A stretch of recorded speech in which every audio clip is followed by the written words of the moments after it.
Amis vierges, bonjour, bonsoir, j'espère que vous allez bien. Je suis heureuse de vous retrouver pour votre taroscope pour la période printemps-été. Donc comme pour le taroscope d'hiver, nous allons visiter ensemble les énergies de vos 12 maisons astrologiques. On va commencer tout de suite par la maison 1 qui vous représente vous, les vierges, votre état d'esprit, vos possibilités et vos intentions. Donc qu'est-ce qu'on a sur vous? On a le 8 de denier et le cavalier de coupe. Ok. Donc le 8 de denier, c'est la carte qui représente l'apprentissage, la compétence et la productivité. Associé au cavalier de coupe, on a en vous un besoin, une envie de quelque chose de plus... comment dire, de nouvelles émotions, Alors là, c'est la carte du romantisme. Alors, vous pouvez avoir un état d'esprit romantique, mais moi, je crois surtout qu'on est sur de nouvelles émotions et une envie de quelque chose de plus doux, quelque chose qui vous motive. Donc, moi, j'ai l'impression que pour vous, aujourd'hui, les vierges, on a dans votre état d'esprit une envie de montrer votre productivité, votre créativité par le biais de vos émotions. Donc, quand on parle des émotions, c'est pas uniquement les émotions sur le plan sentimental. On vous parle de votre envie de développer ce que vous savez faire et de le faire avec le cœur. C'est comme ça qu'on vous ressort. On va regarder la suite des maisons et on va voir ce qu'il en est. Mais en tout cas, on a quand même une question de créativité et de nécessité pour vous de vous projeter et d'être productif. D'accord? Donc ça, c'est ce qui ressort sur vous. On va regarder la maison 2. La maison 2, elle représente quoi? Elle représente votre situation matérielle. Les gains, les dépenses et surtout la façon dont vous gérez votre matériel et votre lien au matériel. Donc, on va regarder ce qu'on a. Et on a donc le 9 d'épée et l'étoile. Donc, le 9 d'épée, c'est quoi? C'est une sensation d'inquiétude. C'est quelque chose autour de l'argent qui ne vous laisse pas tranquille. Il y a peut-être pour vous soit des petits soucis financiers, soit une envie d'améliorer quelque chose ou en tout cas de trouver une tranquillité, une paix de l'esprit au niveau des finances qui n'est pas encore d'actualité. Avec la carte de l'étoile, l'étoile, ça représente l'espoir, mais ça représente aussi les vœux exaucés. Donc, si effectivement vous avez, vous, dans votre situation matérielle, un besoin de sortir d'une forme d'inquiétude et d'exaucer des vœux pour atteindre un objectif ou un confort financier, on vous dit d'y aller. On vous dit de tout mettre en œuvre parce que vous avez la possibilité d'exaucer vos vœux. Hein. Donc, s'il y a de l'inquiétude, dites-vous bien que vous avez le potentiel nécessaire pour faire évoluer votre situation matérielle. On va maintenant passer à la maison 3. Donc la maison 3, c'est quoi? C'est l'entourage, c'est la personne de vos pensées. Alors, la personne de vos pensées, c'est pas forcément la personne de votre vie sentimentale. Ça peut être quelqu'un de proche, ça peut être un ami, ça peut être un parent ou un entourage global. Donc, on va regarder tout de suite ce qu'on a sur vous, sur cette maison 3. Et on a les amoureux et le jugement. Alors, là, on a pour vous dans la notion d'entourage, avec la carte des amoureux, la notion de choix, d'hésitation, de dualité, d'union ou de désunion. D'accord? Donc, pour moi, il y a une question de choix à venir autour de votre entourage, autour de ce que vous souhaitez faire de votre entourage ou d'une personne en particulier. Avec la carte du jugement, on a une notion d'éveil, de réveil et de décision tranchante. Moi, tout de suite, j'ai l'impression que c'est pas forcément une personne en particulier, mais on a l'impression que vous avez peut-être envie de couper avec un entourage, avec un entourage qui vous pose problème ou en tout cas qui vous met dans l'hésitation. En tout cas, pour moi, il y aura pour vous des décisions assez tranchantes avec votre entourage quotidien. C'est pas forcément l'entourage privé, hein, ça peut être aussi votre entourage professionnel, mais il y a quelque chose que vous tranchez. Il y a une décision qui est prise de votre côté par rapport à cet entourage ou à une personne en particulier. Ok? Donc, on va regarder maintenant la maison 4. La maison 4, ça représente votre foyer, votre famille, votre maison. On va voir ce qu'on ressort sur vous et on va voir ensuite si les énergies correspondent. Alors, on a le valet d'épée et la force. Ok, donc valet d'épée et force. Le valet d'épée, c'est quoi? Le valet d'épée, pardon, c'est l'innovation, c'est la curiosité, l'envie d'être dans le vrai, c'est l'envie d'être dans l'action. Donc, on a quand même quelque chose, vous voyez, hein, les idées, hein, avec les petites ampoules qui sont là. Donc, on a quelqu'un qui a envie de créer de nouvelles choses. Avec la carte de la force, qu'on a ici, on a une notion d'endurance, de motivation et de discipline.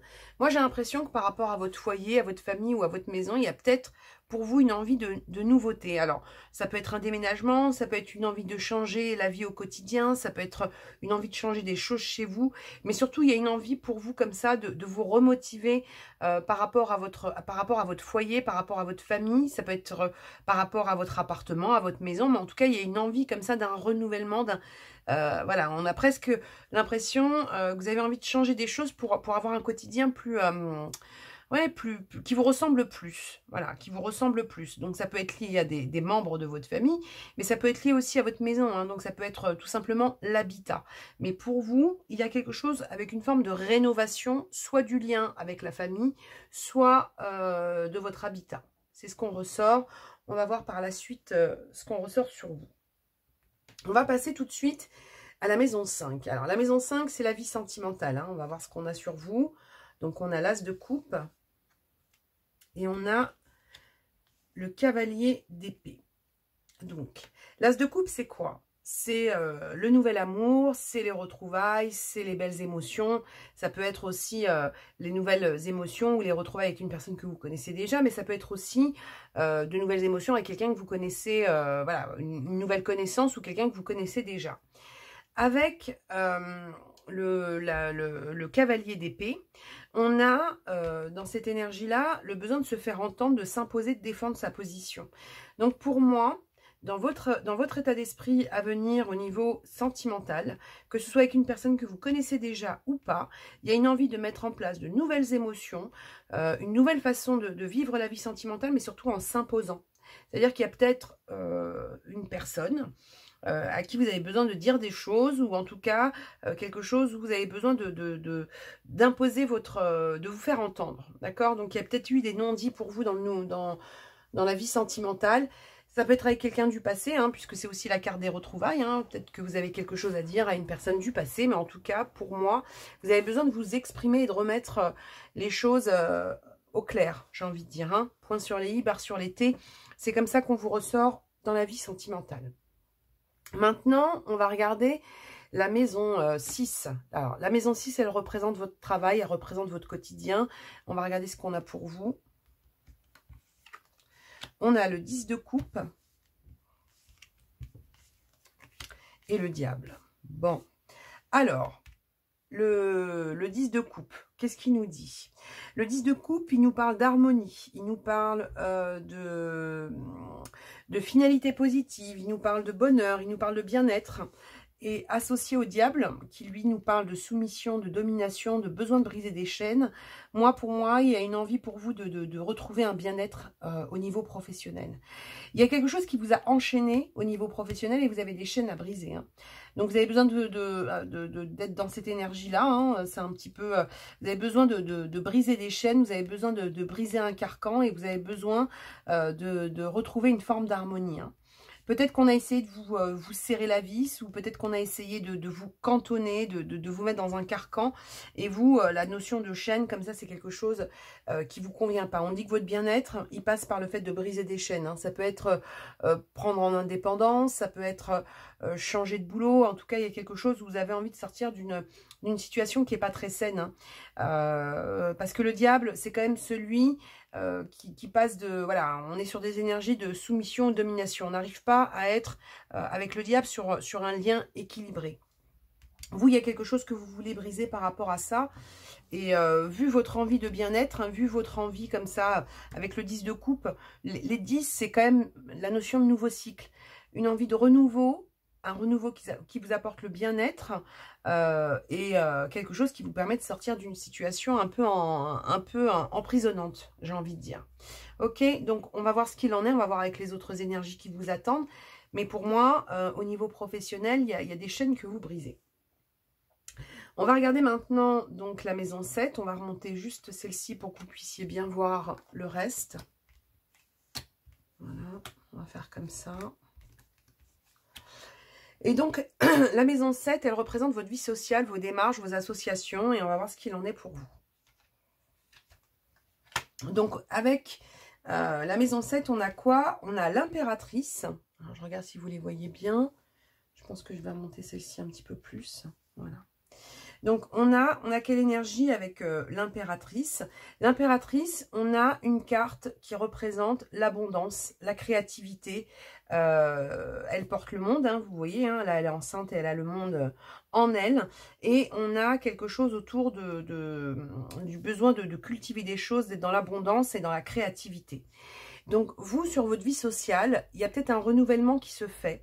Il y a peut-être quelque chose autour de nouvelles personnes que vous voulez faire entrer dans votre vie. Mais en tout cas, vous, une chose est sûre, c'est que vous avez envie de faire rentrer des gens avec une notion d'abondance et de créativité. Il y a peut-être une notion de donnant-donnant. Il y a peut-être, voilà, autour de vous, dans la vie sociale actuelle, bon, c'est vrai qu'on vit une période un peu particulière, mais en tout cas, vous, dans vos démarches, associations à venir, il faut que ce soit créatif, il faut que ce soit abondant.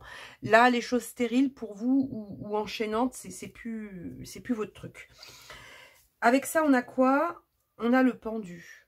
Alors, le pendu, c'est quand même la carte du renoncement salutaire.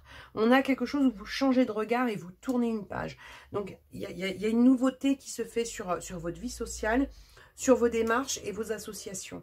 Moi, j'ai l'impression, quand je regarde cette énergie, j'ai l'impression de retrouver l'énergie qu'on avait ici dans votre maison 3. C'est-à-dire que vous, il y a presque on a l'impression qu'il y a un tri qui va se faire sur votre entourage, hein, pas familial forcément, mais on va dire qu'il y a quelque chose qui se fait autour de l'amical, du professionnel, des gens que vous côtoyez. Il y a un ménage qui se fait pour vous, il y a un changement. Et on a l'impression que vous avez besoin de laisser plus de place aux personnes avec qui il y a un échange fluide, sain, avec un donnant-donnant. Peut-être que vous avez eu le ressenti de trop donner ou de pas être reconnu dans le lien ou dans ce que vous apportez aux autres. Mais pour moi, votre créativité, elle se fait par un changement de regard. Et voilà, ça va vous permettre de vous déployer. Donc, on va regarder ce qu'il en est et on va regarder tout de suite donc la maison 8. La maison 8, elle représente vos passions, vos transformations profondes, votre capacité à prendre des risques. Donc, on va regarder ce qu'il en est pour vous. Et on a le valet de denier et la tempérance. Ok. Beaucoup de communication, hein, beaucoup d'échanges, envie de sortir, comme je vous disais, d'une forme d'enfermement. Donc vous avez vraiment besoin de redéployer quelque chose de social, d'ouvert, j'ai envie de dire à ciel ouvert. Vous avez besoin de faire passer la communication et les nouvelles personnes, ou en tout cas le nouveau dialogue, ou les nouveaux échanges. Vous avez besoin d'être dans quelque chose de plus riche, les vierges.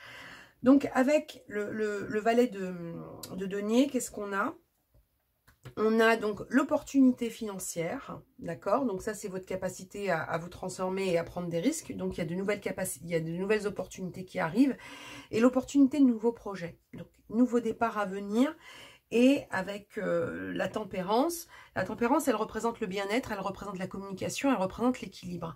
Moi, j'ai l'impression que vos projets à venir, ils concernent une forme de communication, c'est ce que je vous disais tout à l'heure. Hein. Vous, il y a quelque chose autour de votre social, de votre entourage qui change, et vous avez besoin de retrouver un équilibre avec ça, et besoin de lier tout ça à une forme d'abondance. D'ailleurs, vous remarquerez, hein, on avait ici la notion d'inquiétude et d'espoir fondé pour avoir une situation financière plus intéressante. Là, on a le nouveau projet financier et on a la communication. Vous, il y a quelque chose qui passe par l'ouverture sociale, l'ouverture dans la communication pour mettre en place un nouveau projet et un nouvel élan financier, je dirais. On va voir maintenant la maison 9. Alors la maison 9, c'est la maison des voyages, c'est la maison de la spiritualité, mais aussi de vos avancées. Donc on va voir tout de suite ce qu'on a sur cette maison-là. Donc on a le 6 de denier et le 6 de bâton. Alors, qu'est-ce qu'on a avec le 6 de denier? On a la notion de partage, on a la notion de donnant-donnant, de don. Vous voyez, on est sur un équilibre. Hein. On donne, on reçoit, on donne. C'est ce que je vous disais tout à l'heure. Vous, il y a quelque chose autour de l'échange, ou en tout cas de l'entourage, ou de la communication, des vases communicants. Les vases communicants qu'on a ici, hein, avec la tempérance. Vous avez besoin de rééquilibrer quelque chose avec les autres. Vous avez besoin de rééquilibrer quelque chose avec les autres et avec le 6 de bâton. Le 6 de bâton, c'est la carte de la victoire, de la confiance et de la reconnaissance. Il y a un besoin d'être reconnu, un besoin de notoriété, un besoin qu'on reconnaisse enfin, j'ai envie de dire, ce que vous savez donner, ce que vous savez recevoir, mais surtout ce que vous savez donner. On a l'impression que pour vous les vierges, peut-être qu'on a un petit peu pressé le citron et puis on a peut-être oublié de vous dire merci sur certaines choses. Ou peut-être qu'on a essayé de vous brider. Moi j'ai vraiment l'impression qu'on a essayé de vous brider, que ça a eu un impact sur votre harmonie, sur votre bien-être. Et puis là, la vierge, elle se dit, bon, moi j'ai envie de, comment dire, de me retrouver dans une situation plus intéressante financièrement, plus créative, avec de nouvelles émotions qui me permettent de me projeter, qui me permettent d'apprendre de nouvelles choses. Il y a une envie de nouveauté, il y a une envie de fraîcheur et une envie vraiment de créativité importante. Alors, on va regarder pour le reste, mais en tout cas, vous, on a l'impression que votre énergie, c'est celle-ci. Hein. Et puis, quand on voit cette carte sur la maison 3 qui représente quand même l'entourage, on sent que vous allez trancher, hein. Ça plaît pas, la carte du jugement, elle tombe et puis c'est tout. Hein. Il y a un avant et un après. Celui qui n'est pas content pourra aller voir ailleurs si vous y êtes, j'ai envie de dire. On va regarder maintenant la maison 10. La maison 10, c'est la carte des ambitions, de la carrière, de votre place, de votre cheminement. On va regarder tout de suite ce qu'on a donc sur cette maison 10. Donc, on a le 7 d'épée. Et cette carte-là, hein, c'est le 10 d'épée. Donc déjà, on a des épées. Alors, dans cet oracle, hein, pour ceux qui ont vu sur d'autres taroscopes, il y a deux cartes du 10 d'épée. Il y a une carte classique, il y a celle-ci, où il y a donc inscrit Everything is fine, donc tout est OK. Tout est OK. C'est une carte compliquée, mais c'est surtout une carte où on sort d'une situation compliquée. Comme je vous l'ai dit tout à l'heure, les 10... comme celui que vous aviez ici, le 10, c'est le nouveau cycle. Vous, là, aujourd'hui, par rapport à vos ambitions, à votre carrière, à votre avancée, à votre chemin, on vous dit que vous passez d'une période avec un 7 d'épée où il y a eu une forme de malhonnêteté autour de vous, des gens sournois, peut-être une sensation d'avoir été volé, d'accord, d'avoir été lésé, d'où l'envie d'équilibre, hein, d'où peut-être ces questionnements autour des finances. Et on vous dit, là, les bâtons, là, les épées qu'on vous a plantées, on vous dit tout est OK. Tout est OK parce que vous êtes sur un nouveau cycle. Et ce nouveau cycle, il est lié à votre ambition, il est lié à votre carrière. Donc, on vous a peut-être, on a peut-être essayé de vous brider. On vous a peut-être lésé, parce qu'il y a quand même une question financière importante qui ressort. On a peut-être essayé de brider aussi votre créativité, vos nouvelles émotions. Mais quoi qu'il arrive, vous allez les mettre en place. D'accord? Donc, même si ça paraît compliqué, même s'il faut sortir d'une situation douloureuse, même si on a voulu vous faire croire que vous étiez en échec ou en défaite, moi je vous dis vous en sortez. Et vous en sortez glorieux, pourquoi? Parce que juste ici, vous avez quoi? Vous avez votre créativité qui vous sauve et qui vous donne la force. Donc allez-y, et on a l'impression en fait, si je puis dire les vierges, que pendant un moment vous avez dû, pour X raisons, serrer les dents. Là vous allez les montrer, hein, et celui qui n'est pas content, il va se faire croquer, tout simplement. On va regarder maintenant la maison 11 qui représente les amis, les projets, le futur et la projection. Et on va voir donc ce qu'on a pour vous. Donc on a le 5 de denier et on a le 8 de bâton. Donc le 5 de denier, vous voyez, ça rejoint ce qu'on avait là. Hein. Le 5 de denier, c'est la question autour des finances, autour de la perte, autour de peut-être du manque. Donc peut-être qu'on a dans vos projections, on a peut-être eu, ou vous avez peut-être encore aujourd'hui des inquiétudes par rapport aux finances ou par rapport à comment je vais augmenter mes revenus, comment je vais faire avancer le schmilblick. Et avec le 8 de bâton, on vous dit qu'il y a un changement qui arrive pour vous. Et cette carte-là, c'est la notion de changement, c'est la notion de voyage et c'est la notion de vitesse. Hein. Vous voyez, hein, là on est en moto, hein, donc ça fuse. Donc c'est-à-dire que cette situation où on a l'impression qu'on manque de tout, on vous dit non, regardez, il y a la serrure ici, il y a la clé là. Hein. Donc cette personne, elle a peut-être l'impression d'être enfermée dans une situation, mais en fait, il lui suffit de prendre la clé et de la tourner dans la serrure, hein, pour sortir de cette situation. Vous allez le faire, hein, parce que là, on monte en moto et on y va, on fuse, on change, on voyage, on se déplace, on prend de la vitesse, on passe la vitesse supérieure, et du coup, tout ce qui est projection, futur, projet, donc les projets, hein, ce qu'on retrouve ici, hein, où il y a vraiment une notion comme ça de quelque chose de naissant qui est là, ça va s'accélérer, d'accord? Donc, pas d'inquiétude, vous sortez de cette situation. et vous avancez. Ça ressort juste au-dessus, juste en dessous, pardon, de cette notion d'émotion dont je vous parlais tout à l'heure, donc sur la maison 5, donc nouvel amour, retrouvailles, envie d'être dans de nouvelles émotions, et on part avec un cavalier, hein. Donc le cavalier, vous voyez, là vous avez la moto, là vous avez le cheval, hein. Donc on a une notion comme ça d'action, et puis vous allez vous faire entendre, donc ça c'est très bien. On va regarder maintenant la maison 12. La maison 12, c'est la notion d'épreuve, de capacité à transformer et d'obstacle. Et on va regarder tout de suite ce qu'on a sur vous. Oups là, j'ai baladé le diable. Alors, on a le valet de bâton et on a le 9 de coupe. Donc ça, c'est bien. Le valet de bâton, c'est quoi? C'est la nouveauté, c'est l'enthousiasme, c'est la découverte, d'accord? Donc, on est encore sur une notion comme ça de nouveauté, de nouveaux projets. Vous voyez, elle lance son bâton, elle est déjà victorieuse. Pourquoi? Parce qu'elle a des idées qui se baladent. Là, elle sait qu'elle va mettre en place de nouveaux projets. Donc, on vous dit, il y a une question de nouveauté qui va être super importante dans votre capacité à vous transformer. Ça va être la capacité de tourner la page sur quelque chose qui vous a un petit peu enchaîné. Avec le 9 de coupe, on a quoi? On a les vœux exaucés, on a le confort, on a la position confortable. C'est-à-dire que si vous vous écoutez, si vous sortez, si vous laissez place à votre créativité, à votre mouvement, à votre avancée, vous allez arriver à cette place-là. Regardez-la bien, 9 de coupe, elle a toutes ses coupes avec elle, elle a les bras croisés, elle a les jambes croisées, position confortable, elle a déjà gagné, hein. D'accord? Donc, vous, sortir de cette situation, trancher avec un entourage qui est peut-être pas toujours très sympa, vous avancez par rapport à une notion comme ça de sentiment d'avoir été lésé, hein, que ce soit financier, que ce soit votre créativité, hein, peut-être qu'on a essayé de vous choper de ci, de là, votre créativité, on vous dit de toute façon, par rapport à ça, vous en sortez glorieux, ok? Donc, pour moi, en tout cas, là, on est sur expression de vos nouveaux projets, de vos nouvelles opportunités qui vont avoir un impact sur le financier, les vierges. Ok, donc là, on va regarder ce qu'on a avec les ports de l'intuition et la lunologie. Mais en tout cas, dites-vous bien, n'hésitez pas à montrer les dents, à briser les chaînes. Et vous aurez donc ces nouvelles émotions, ces nouvelles opportunités financières, votre créativité, hein, vous êtes l'impératrice, hein, donc vous portez le monde, vous y allez en confiance et vous avez toutes les clés. D'accord? Allez, on part avec les ports de l'intuition pour les vierges, s'il vous plaît. Les ports de l'intuition pour les vierges, s'il vous plaît. Allez, on part. Allez.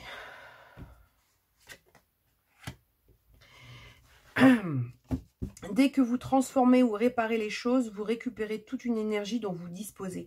Tout à l'heure, hein, on vous disait qu'il y avait pour vous, hein, notion de blessure, de vol, de sournoiserie. Hein, vous le voyez, là, le petit nounours, il a le cœur un peu abîmé, mais il est en train de réparer, il est en train de guérir.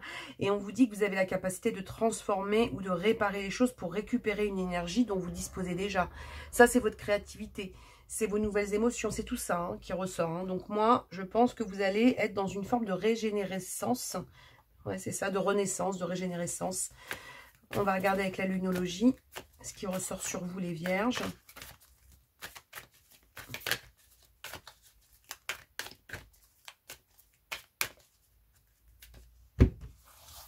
Allez, s'il vous plaît, le message pour les vierges. Que devez-vous lâcher ? Que devez-vous lâcher? Donc moi, je vous dis sincèrement, c'est ce qu'on ressortait, et notamment sur le professionnel ou sur cet entourage, hein, qui n'a pas toujours été très positif pour vous. Moi, j'ai l'impression que vous allez virer certaines choses. Hein. Ça peut être un changement professionnel, ça peut être certaines personnes qui ont été néfastes. Pour moi, il y a des choses que vous lâchez comme si vous repartiez, pas forcément seul. Hein. On n'est pas sur une sensation de partir seul. Il y a d'abord un changement intérieur par rapport à votre créativité, mais par contre, vous réouvrez à quelque chose. Donc, réparation, on lâche quelque chose. C'est un cycle qui s'arrête pour quelque chose de plus créatif et d'abondant. Donc, moi, je pense que vous allez aussi lâcher quelques personnes, hein, autour de vous. Hein. En tout cas, moi, c'est comme ça que je le ressens. Voilà, amis vierges, donc j'espère que ce taroscope printemps-été vous a parlé et vous parlera. Vous pouvez revenir dans quelques temps le revoir si ça ne vous parle pas encore. N'hésitez pas à vous abonner à ma chaîne si ce n'est pas encore fait. Activez la petite cloche pour être tenu informé de mes vidéos. Un petit pouce bleu si cette vidéo vous a plu. Et puis, je vous dis à bientôt. Prenez soin de vous. Croyez en vous et je vous souhaite une bonne soirée. Au revoir.